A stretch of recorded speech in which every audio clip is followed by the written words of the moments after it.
The show about Philly soccer. Welcome to Brotherly Love FC. Once again, I'm Chris O'Connell. We are winding down the year. We continue to break down the FIFA World Cup, the draw, who is coming to Philly in June. We check in on the U.S. men's team. We also got a lot of big moves from the Philadelphia Union to talk about. Let's get right to that. Some major player transfers. Earlier this week, MLS Defender of the Year, Jacob Glesnes, dealt to the LA Galaxy in exchange for $2.2 million in cash. And yes, the Union were busy. Yesterday, they traded Ty Baribo to DC United for up to $4.6 million in cash. Let's bring in Tom Loudon. Tom, big surprise. It seems that from the fan reaction, a little bit of shock here of big major deals like this. Yeah, for sure. And I think it's two big names in 2 days. I mean, especially Glesnes. He's been such a rock back there for so many years. But at the same time, if you follow the Union enough, you know kind of this is the MO. And I will say the one thing is there has been some subtractions. There was also an addition that we talked about. You know, last week the team announced their biggest acquisition ever in terms of money with Ezekiel Alado from Ghana. He's a young player. It's funny we ask, you know, not many people know much about him, but this is kind of what the Union setup is. You know, whether you agree or disagree with it, this is, you know, if you follow them enough, you know, this is how they react and how they act during off seasons. I think the big question, are they trading winning for profits? Yes. And I think that's a kind of an underlying question, and we'll get to all of that. Yep. But we got a lot to talk about with our next guest, who has had a front seat for the Union for the past, 10 years now. Welcome back, the voice of the Philadelphia Union, Dave Leno. Welcome back. Thank you very much, Chris and Tom, for having me. There's a lot of big storylines around the Union after our historic year. We fell a little bit short in the playoffs, but it's been a busy month. It has. So hopefully it will lead to some positive momentum into 2026. Well, let's get right. We were talking about these moves. Your reaction to both of these moves? Well, from a personal standpoint, I loved both those guys. Starting with, like you rightly said, with Jacob Glesnes. He's been a rock. And when Glesnes first came to the Union in 2020, he and a former Union defender, Jack Elliott, were the stalwarts back there with Andre Blake. I think the reason why we were one of the best clubs, and I'm saying this very objectively, defensively, from like 2020 up until this point, had a lot to do with Glesnes, Elliott, Blake, and also Kai Wagner and the others who have been at right back as well, like a Nate Harriel, Frankie Westfield this year. So I'm going to miss Jacob. He just got extended, so I think a lot of people were really surprised at the move. It is a player now that I believe is 31, so you can look at it. Are the Union trying to locate maybe a center back that's a little bit younger to be paired with Owusu Makanya, who in my opinion had a real breakout year for the South African player. And then the other, Ty Baribo. Baribo, 16 goals, got off to a really hot start. He actually led the league in goals at the beginning juncture of the season. 2.5 years with us. In 2023, the story there quickly with Ty is Jim Curtin really didn't play him up until Leagues Cup competition, where we play Mexican teams amongst other MLS clubs. And then Baribo started scoring, and then it was hard for him not to play. And then he really stood out. And I think, looking at that deal, just from my play-by-play broadcaster view, the evaluation there for him, a guy that was making pretty good money with us, is making even more so for DC. So you're getting a big return on the investment with Baribo. And I wish both Ty with DC, like you said, and Glesnes with Galaxy, all the best. I'm really going to miss them both. They were quality human beings as well. So as fans, you see it, and if you're a long time like Eagles fan, you remember back in the Joe Banner days, they thought the thing was once a player hit 30, he wasn't going to renew you. It seems a little bit similar with the Union, the way they look at things. But when you see players go out, you want to see names come in. And can you explain a little bit to the casual fan what this money is? Like, is that money that's poured back into the roster? Is it poured back into, like, how does that work? Because it's more of you see more of these financial deals in MLS or in soccer as a whole than you would in other sports. It's a great question, Tom. And I think from the Union standpoint is a lot of that money is reinvested not just into the first team, but also into our youth structure. We have, and I'm saying this again, and I use the word objectively, just taking off my Union hat. I think a lot of people around, not just the country, but the world will tell you, and we've talked about it on your show, we have one of the top academies in the world, not just the country. And you can see that by the guys that are playing for the respective national teams around the globe. So some of that money goes into the first team. Some of that money will go back into the youth. And you've seen that from players of the past, like an Austin Trusty, Mark McKenzie, who are up for the U.S. men's national team, Brendan Aronson, his younger brother Paxton, that have come through our academy, have played for the first team, some more than others, and have gone on to other clubs. And I think that's where you're going to see with the dollars there. You bring in Ezekiel Elado, I think that number came in at like $4 to $5 million. I think some of that money, I think that you're getting from Glezos and Baribo, I would believe would go in, and that's just my opinion, would go into maybe paying for Ezekiel. And I think other names are going to be brought in as well. I think the Union will have to look for another center back. I think maybe a midfielder as well with the injury, the torn ACL to Quinn Sullivan. So again, in summation, it goes to a variety of places within the team. I will say lastly, like Major League Baseball, for example, you have what the Phillies are spending now, like the New York Yankees and others. You have teams like that in our league, in MLS, like your Inter Miami, like your LAFC.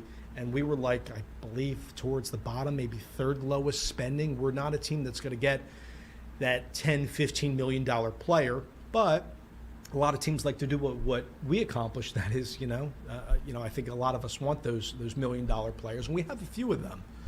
But we spend less, and hopefully we look to put out still the same product to get us towards the end in a playoff run. Now, looking back on who is on the pitch right now, what are some of the names that you saw this year that might fill some of those roles going into next season? Yeah, in year two, I think is where guys start to blossom, and I say year two in MLS. So one is Bruno Damiani that scored a bunch, then didn't score. Like strikers go through spurts, right? And that's natural across soccer, really, at any level, college, even into the youth.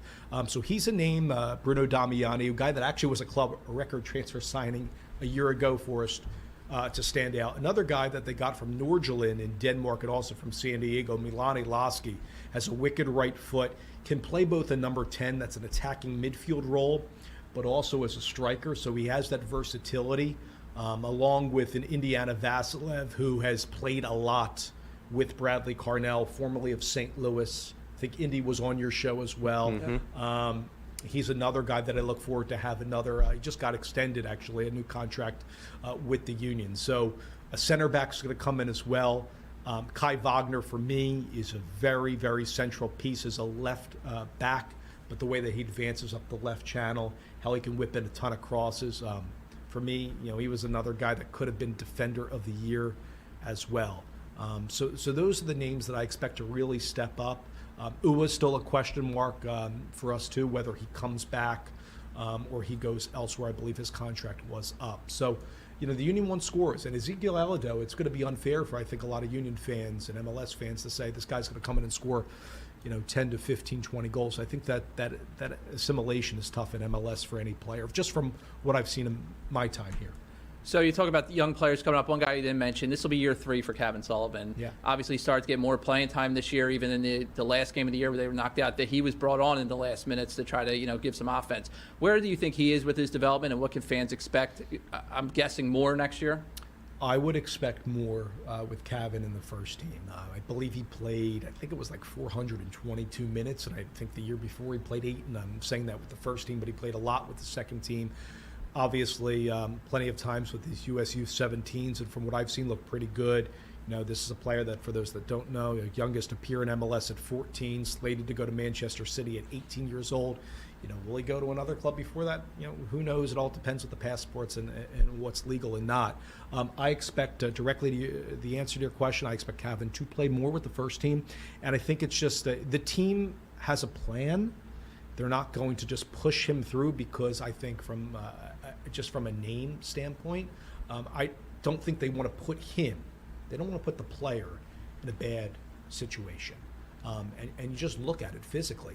He's a small in stature kid compared to some of these grown men that he's playing against. So I think when it comes to the right point in the competition, and the Union are going to play in different competitions next year, along with the regular season, CONCACAF Champions Cup, which is among the best teams in the region, using Central America and the like.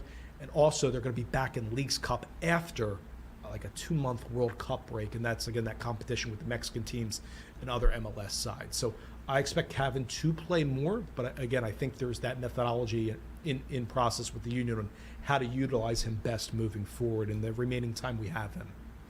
I want to get to the MLS schedule change, and we'll take a break. But before we go to break, MLS schedule change, can you talk about, it is happening. Yep. It's basically changing the whole schedule to align with the International League play. Why is it being done, first of all, and how do you think that'll impact from a fan's perspective? From a fan perspective, it's going to be very interesting. Quickly, this is the last year of the schedule that it is right now. So that schedule runs from like February, and then our playoffs concluded for us, unfortunately, in November. So it's our last year. We will take a break around June, July for the World Cup.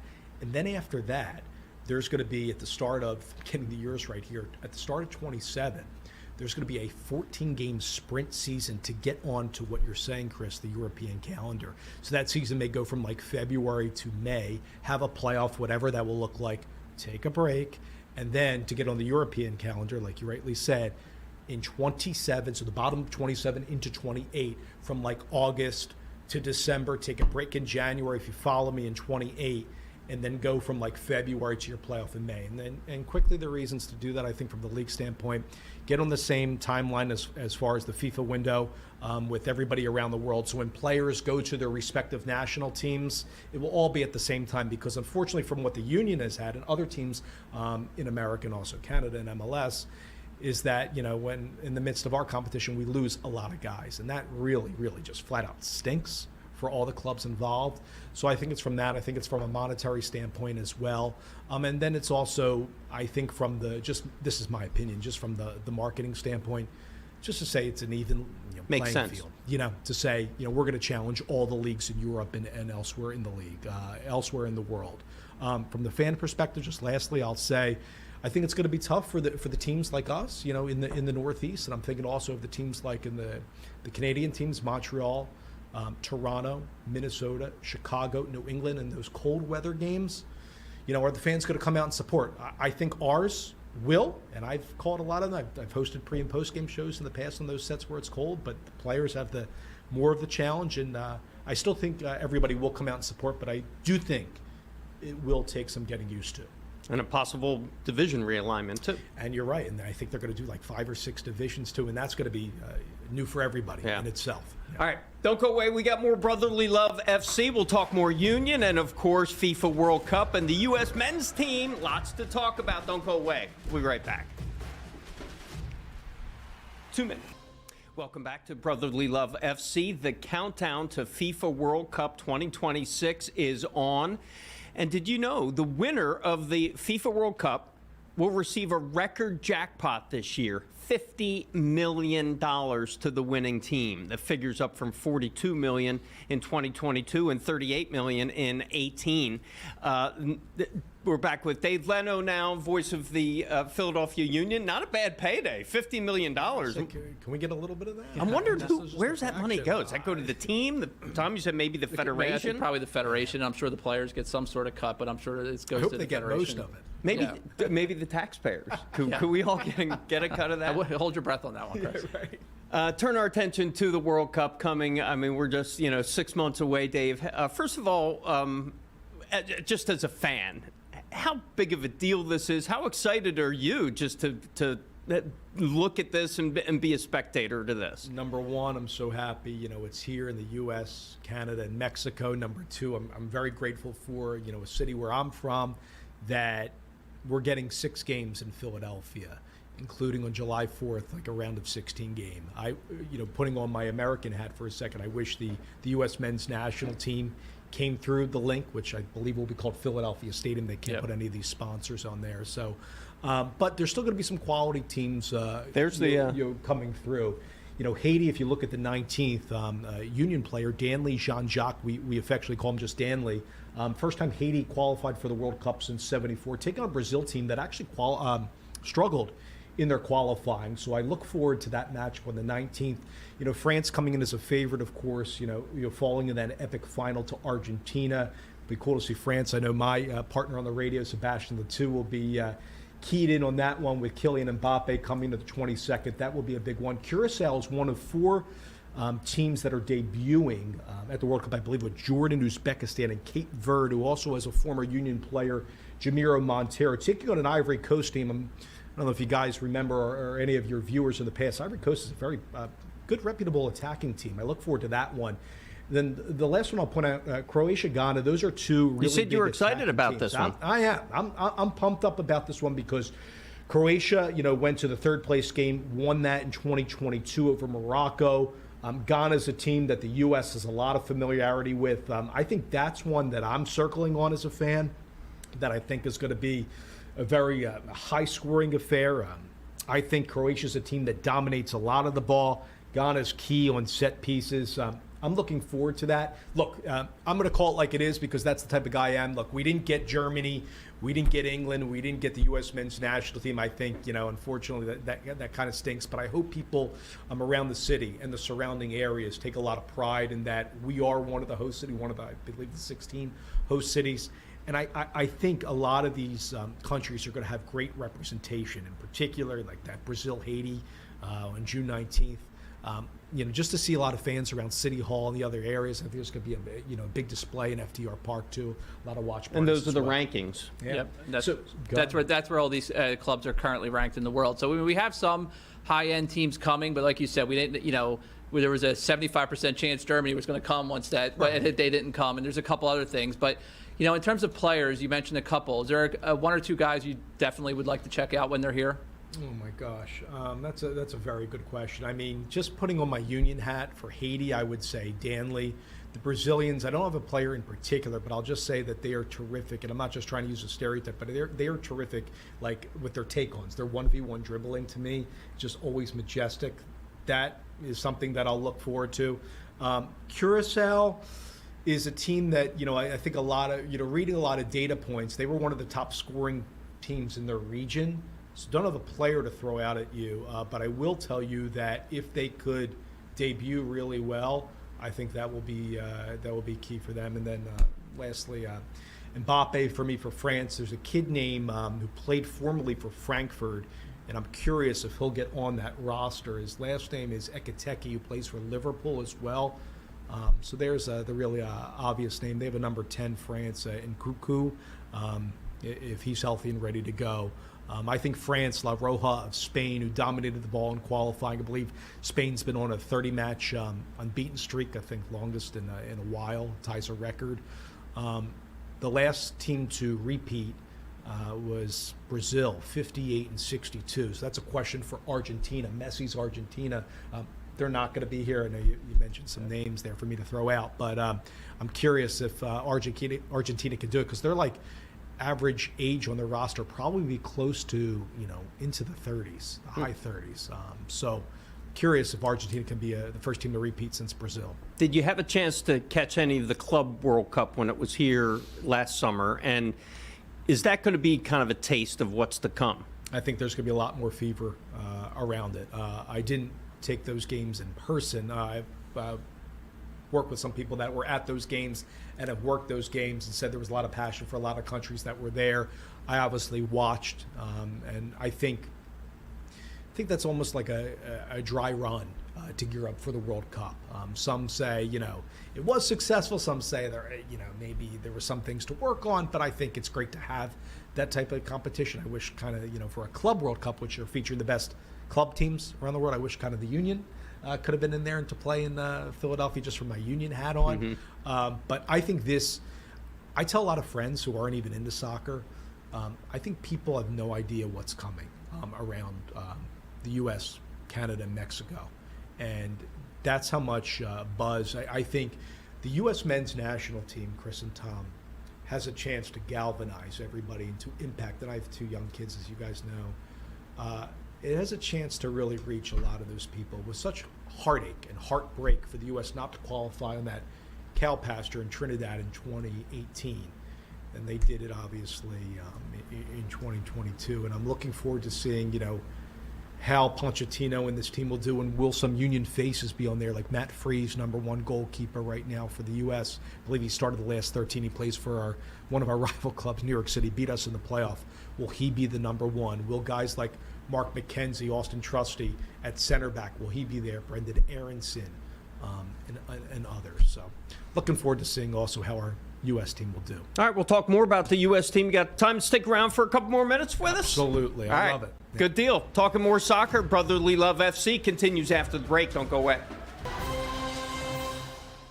Welcome back to Brotherly Love FC. It is time for our youth highlight of the week, and we are going international for this one. We're headed to Germany, Tom. Look at this. Yeah, look at this. We found this on Twitter. Almost 4 million people have watched this video already. It's great teamwork right down from the goalie on out to the goal. But you don't want to hear me talk about it. It's going to replay, right? Dave, why don't you help us out here? Try it. Look at that finisher. How about this spin move like he's Tyrese Maxey on the floor there in Philly for the 76ers, like he's on skates. Navigates play. Look, plenty of real estate in the midfield here over on the left. And how about this ball? Evades one defender, has a chance, goes top corner, upper 90. How about that strike? Nice. That is beautiful. Like he's Milani Lasky for the Philadelphia Union from distance. But I think this ball right here, he recognizes the real estate, sees a guy coming in the midfield, gets it away on that beautiful toe poke forward, and that's an impeccable finish by that young man. Textbook teamwork there, huh? That's a combination goal, Chris. That's what I like to see our Union guys do in 26. Love it. All right, let's turn our attention back to the World Cup, specifically the U.S. men's team. Let's take a look at the U.S. schedule right now. Team USA opens up in Los Angeles Friday, June 12th. That's the one everyone's going to be watching against Paraguay. They follow up with a match against Australia in Seattle on June 19th.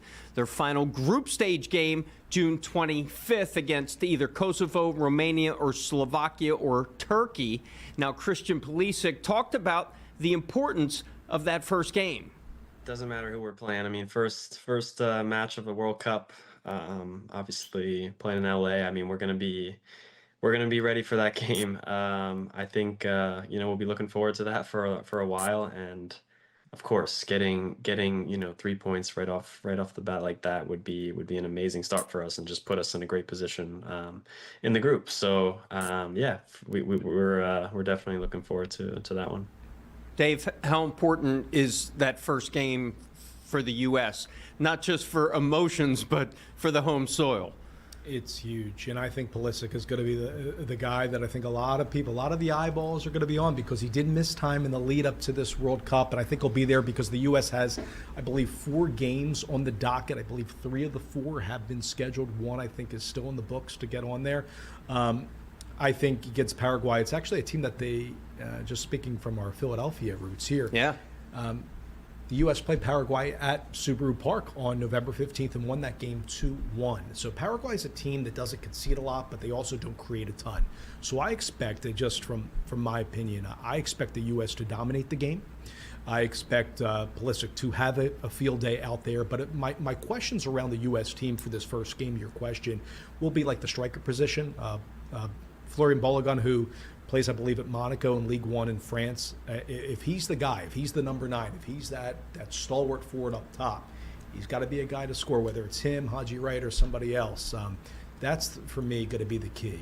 Defensively, there's still some question marks for the U.S. I mentioned the goalkeeper situation as well. But Pulisic will be the guy to rally troops. I look for them to come out of the group as the winner of this Group D. I think the next game against Australia is not going to be an easy one. Remember, Australia got out of the group in 2022, went to the round of 16 and lost. Tony Popovic's team plays in a back 3, but they're very stout. They play with the wing-back system. But I expect the U.S. In games 1 and 2, on the docket against Paraguay and also against Australia, to win those games. They will be on the West Coast, like I said in the previous segment, unfortunately not over here. But I expect the U.S. to come out. And I think looking at it from the granular view, I think it was a pretty good draw for the U.S. men's national team. So where do you feel overall with this club? Because, it's like a roller coaster. You follow them like year by year. People are upset. It's not going well.